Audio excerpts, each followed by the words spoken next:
रजोगुण और तमोगुण को बढ़ाने वाला आहार न लें तो बहुत अच्छा है। नहीं तो बैठेंगे ध्यान में और फिर नींद आने लगेगी। प्याज है, लहसुन है, या ज़्यादा ठूस ठूस कर खाएंगे तो भी ध्यान योग में मन नहीं लगेगा। आहार शुद्धो सत्व शुद्धि, सत्व शुद्धि ध्रुव स्मृति, कि आहार विहार जितना अच्छा हो उतना ही व्यक्ति दीर्घ काल तक, लंबे समय तक स्वस्थ रहता है, निरोग रहता है।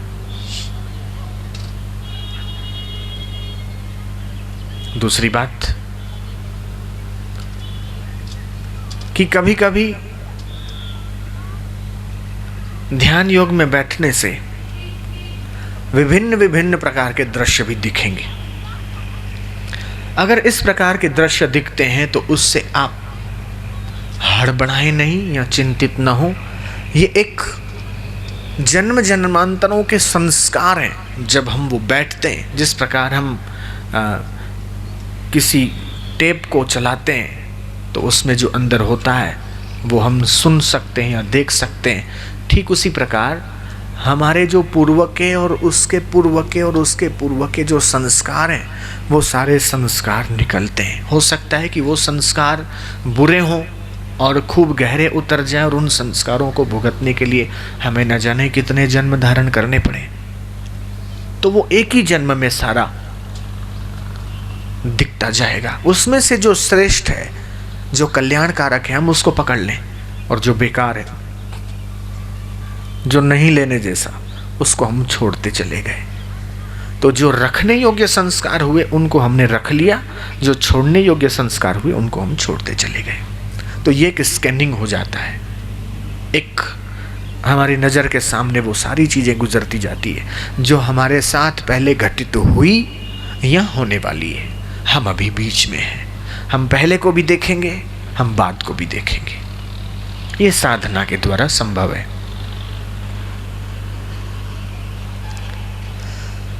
तब तक थाली नहीं छोड़नी चाहिए, भोजन तब तक नहीं छोड़ना चाहिए जब तक भूख न मिटे या पेट न भर जाए। तब तक वो राह नहीं छोड़नी चाहिए कि जब तक हम हमारे गंतव्य तक पहुंच न जाएं। तब तक विद्या नहीं छोड़नी चाहिए जब तक हम पूर्ण विद्या को हासिल न कर लें। ठीक उसी प्रकार तब तक साधना नहीं छोड़नी चाहिए जब तक हम सिद्धि को पा न लें। तब तक साधक को चाहिए कि वो चलता रहे। ध्यान योगाभ्यासात परमात्मा प्रकाशते, कि ध्यान योग के अभ्यास के द्वारा जो परमात्मा व्यापक है, जो परमात्मा निर्गुण है, निर्विकल्प है, और जो परमात्मा अचिंत्य शक्तिशाली है, उसी परमात्मा का अनुभव हमको हमारे हृदय में हो जाता है। रामकृष्ण परमहंस शक्तिपात के समर्थ आचार्य थे, जिसको संसार स्वामी विवेकानंद के नाम से जानता है। उनका पहले का नाम नरेंद्र था। वो उनके पास आते जाते रहते थे। उनके जीवन चरित्र का कुछ अंश मैं आपको सुना रहा हूं। परमात्मा को जानने की, परमात्मा को पाने की उनकी दृढ़ इच्छा थी। वो किसी भी साधु सन्यासी से मिलते तो पहला प्रश्न पूछते कि आपने भगवान को देखा है।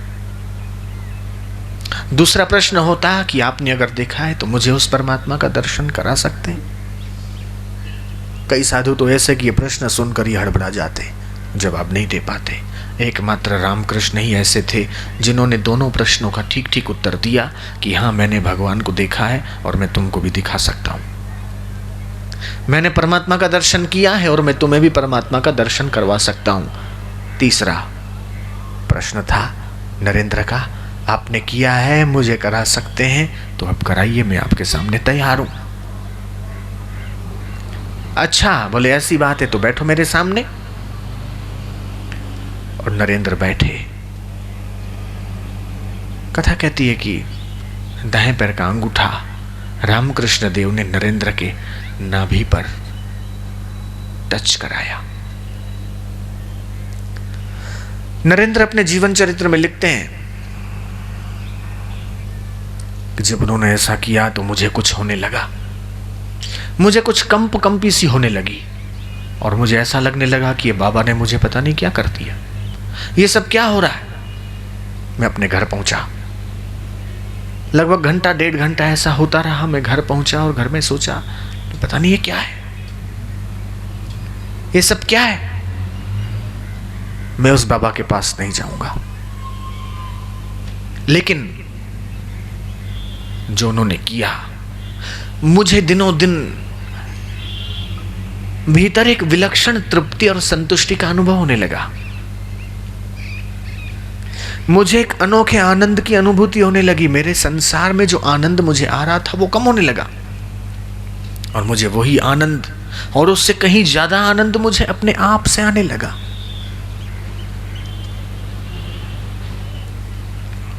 और आज मैं जहां पर हूं, ये उन्हीं मेरे गुरुदेव का कृपा प्रसाद है, जो हजारों हजारों लाखों लाखों लोग बोले मुझे जानते हैं। वही नरेंद्र मिट गए और स्वामी विवेकानंद संसार को मिल गए। जयराम जी की। तो जब बीज जब तक मिटेगा नहीं तब तक वो पौधा नहीं हो सकता है। तो ये साधना अहंकार को मिटा देती है। ये साधना मन की वृत्तियों को, जो वृत्तियां बहिर्मुख है, जो वृत्तियां चंचल हैं, उन वृत्तियों को अंतर्मुख कर देती है। हम लोग गाते हैं ब्रह्मानंदम परम सुखदम केवलम ज्ञान मूर्ति, कि जो ब्रह्मानंद स्वरूप है, परम सुख देने वाले हैं और केवल ज्ञान मूर्ति, द्वंद्वातीतम।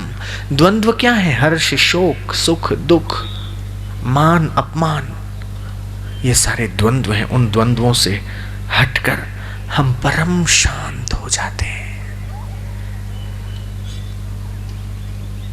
पूर्व जन्म में मेरा बंगाली शरीर था, बंगाली साधु थे, राजस्थान की नल गुफा में साधना करते थे। भगवान कृष्ण गीता में कहते हैं, शुचि नाम श्रीमताम गेहे योग भ्रष्टोपि जायते अथवा योगी नाम एवं कुले भवती धीमताम।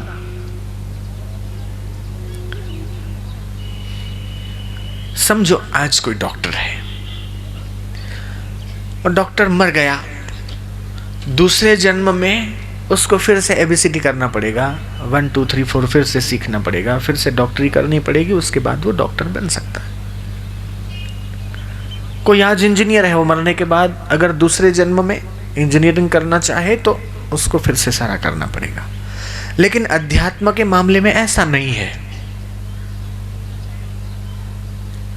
अगर आप साधक हैं और साधना करते हैं, योगाभ्यास करते हैं और जितनी साधना आपकी हुई मृत्यु आ गई तो दूसरे जन्म में जहां तक आप पहुंचे थे वहां से फिर से साधना शुरू होगी। इसलिए कहते हैं कि ये कोई योग भ्रष्ट आत्मा है, ये कोई पूर्व जन्म का योगी है, पूर्व जन्म का तपस्वी है, पूर्व जन्म का साधक है, पूर्व जन्म का कोई संत है। ऐसा आपने सुना होगा, लेकिन ऐसा कभी नहीं सुना होगा कि ये पूर्व जन्म का डॉक्टर है, या पूर्व जन्म का कोई इंजीनियर है, या पूर्व जन्म का कोई वकील है। क्योंकि ये जो नश्वर विद्या है वो मृत्यु के झटके के साथ छूट जाती है, लेकिन जो ध्यान योग के द्वारा, सत्संग के द्वारा, संत के द्वारा जो मिलता है उसको मृत्यु का बाप भी छीन नहीं सकता। वो अमर विद्या है, राज विद्या है। इसी को कृष्ण कहते हैं राज विद्या राजगुह्यम पवित्रम मिदम उत्तमम प्रत्यक्षावगमम धर्म्यम सुसुखम कर्तुम अव्ययम। कि ये सुसुख देने वाली है, ये पवित्र है, ये उत्तम है और ये प्रत्यक्ष फल देने वाली विद्या है। और इस विद्या का मनुष्य शरीर मिलने के बावजूद भी अगर हमने इस विद्या को धारण नहीं किया, इस विद्या को नहीं पाया, तो ये बहुत घाटा है। सुबह कहा था दुर्लभम त्रयमेतत् दैवानुग्रह हेतुकम, की 3 चीजें दुर्लभ है। अगर परमात्मा अनुकूल हो भाग्यानुकूल हो तब ये तीन चीजें मिलती है, मनुष्यत्व, मुमुक्षुत्व और महापुरुष संश्रय। अगर पाप जोरदार है तो वो पाप व्यक्ति को साधन करने नहीं देगा, ध्यान योग का अभ्यास करने नहीं देगा, सत्संग में बैठने नहीं देगा। जैसे तैसे आ जाएगा तो उसका पाप उसको उठा के ले भागेगा, लेकिन बैठने नहीं देगा। इसलिए तो गोस्वामी तुलसीदास जी ने कहा, बिनु पुण्य पुंज मिले नहीं संता। उसके लिए पुण्यों का पुंज चाहिए, गठरी चाहिए। वो सत्संग को पीठ देके चलते बनेंगे। उनके लिए सत्संग कीमती नहीं है, उनके लिए संसार के कार्य कीमती हैं। और संसार के कार्य जो जरूरी दिखते हैं, उन सब से जरूरी में जरूरी है आत्मज्ञान, उन सब से जरूरी में जरूरी है ब्रह्म ज्ञान। नहीं तो राजा जनक क्यों अष्टावक्र के पास जाते? इतने बड़े राज्य के धनी राजा, और कहां एक 12 साल के, सिर्फ 12 साल के अष्टावक्र। कहां तो राजा परीक्षित और कहां सुखदेव। सुखदेव की क्या उम्र है? कुछ नहीं। अष्टावक्र की क्या उम्र है? कुछ नहीं। लेकिन ये भारत के उन राजाओं की, भारत के उन बुद्धिमानों की बुद्धि कैसी कि उन्होंने उम्र को नहीं देखा है, उन्होंने ज्ञान को देखा है। विशाल साम्राज्य, विशाल राज्य, विशाल ऐश्वर्य वाले ऐसे राजा अष्टावक्र के श्री चरणों में सिर झुकाते हैं और उनकी शरण स्वीकार करते हैं, इसलिए कि उनके पास आत्मज्ञान है, उनके पास राज विद्या है।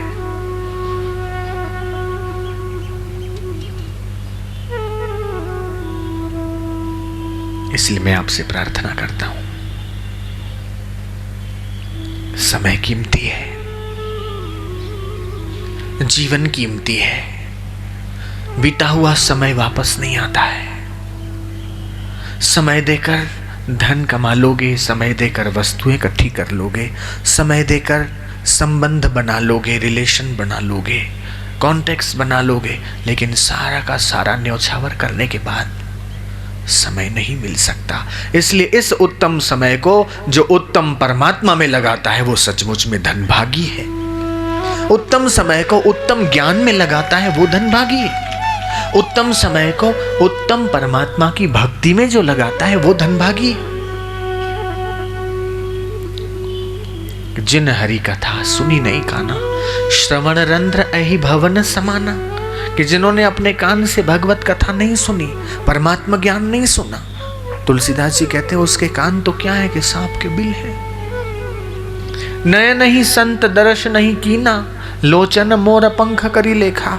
कि नयनों से भगवत कथा नहीं सुना, देखा नहीं, भगवान का दर्शन नहीं किया, भगवान के प्यारे भक्तों का दर्शन नहीं किया, संतों का दर्शन नहीं किया, तो लोचन मोर पंख, जैसे मोर पंख की आंख है वैसे ही आंख है। और क्या, एक एक कदम हरि कथा में आते हैं तो एक एक यज्ञ करने का फल प्राप्त होता है। श्रद्धा से भक्ति से बैठते हैं और ज्ञान की ऊंची ऊंची बातों को जब हम बुद्धि में धारण करते हैं तो वो ज्ञान योग होता है। जब ध्यान के माध्यम से परमात्मा की उपासना करते हैं तब वो ध्यान योग होता है। और धीरे धीरे धीरे धीरे धीरे साधना करते करते करते मन एकदम तल्लीन हो जाएगा, लीन हो जाएगा। और कुछ ऐसी अवस्था आ जाती है कि उस समय मन में कोई विचार नहीं,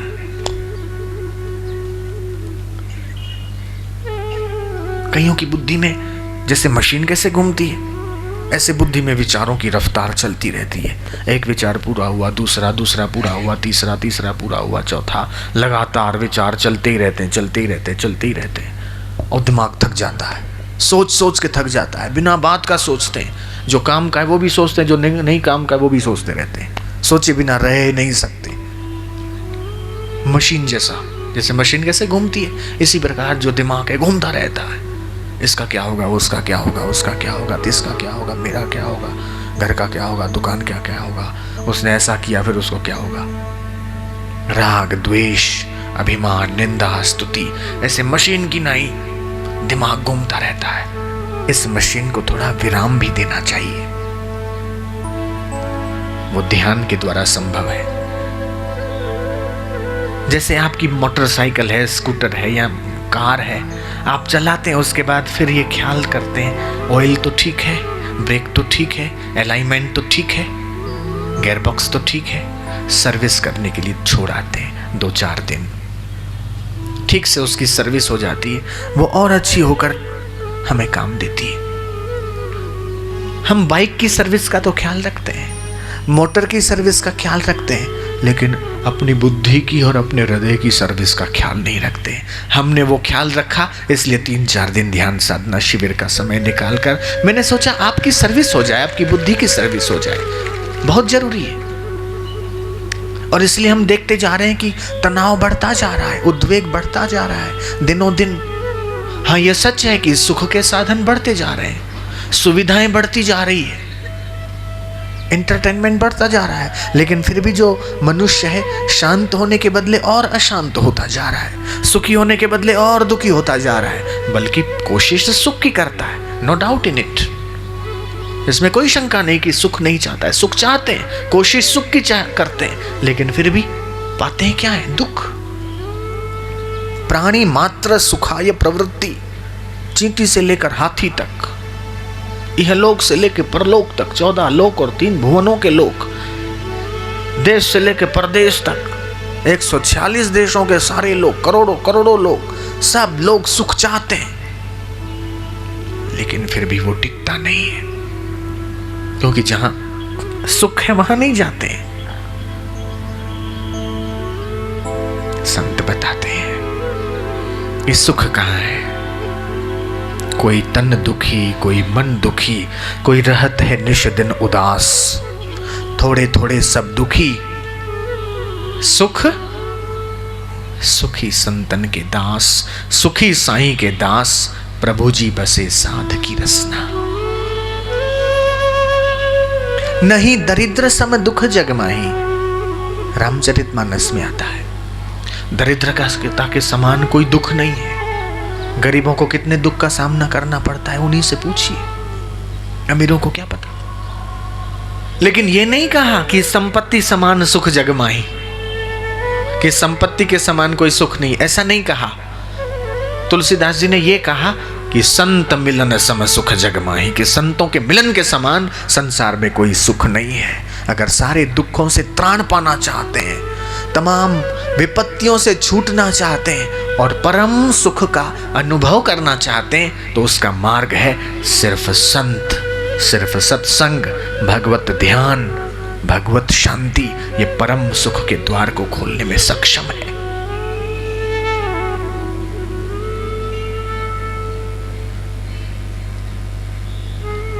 वो मार्ग दिया जाता है ध्यान योग के द्वारा कि हम निश्चिंतता की अनुभूति कर सकें, निर्भीकता की अनुभूति कर सकें, परम विश्रांति।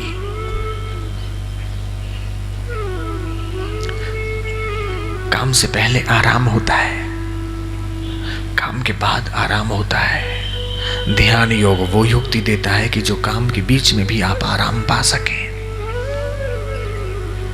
करने से पहले न करना होता है, करने के बाद में न करना होता है, करते वक्त भी कुछ न करने का भाव बना रहे। इसी को शास्त्र कहते हैं अकर्तृत्वम अभोक्तृत्वम स्वात्मनो मन्यते यदा, कि जब वो अपने आप को अकर्ता जानता है, जब वो अपने आप को अभोक्ता मानता है, तदा क्षीणा भवन्त्येव समस्ता चित्तवृत्तया। तो अभी संध्या का समय है, हम थोड़ी देर फिर से ध्यान में विश्रांति पाते हैं। कमर सीधी, ओमकार का जप। हरि ओम।